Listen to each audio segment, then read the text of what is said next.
So what's the role of cyber as part of digital transformation? Digital transformation being a bit of an older term, but still very, very relevant for both government and private entities wanting to either take an existing service and deliver it in an online format or to deliver a purely native digital service in a new way.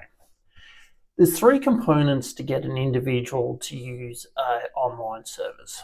One is it needs to be useful. It needs to serve a need that they have, either solve a problem or provide them an opportunity to do something.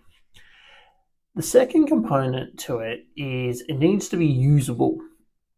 So the technology needs to work, it needs to be compatible with what other technology that they're accessing it through, and the interface needs to be understandable to them as an individual, either through training or just intuitively understandable, ideally. The third component to getting a person to use a digital service is they need to trust it, and the trust is relative to their exposure. So if it's an anonymous online system, e.g. just visiting a website, for the most part, that's a very low bar. But when you start looking at things like financial transactions, handing over sensitive information, that trust bar becomes much, much higher.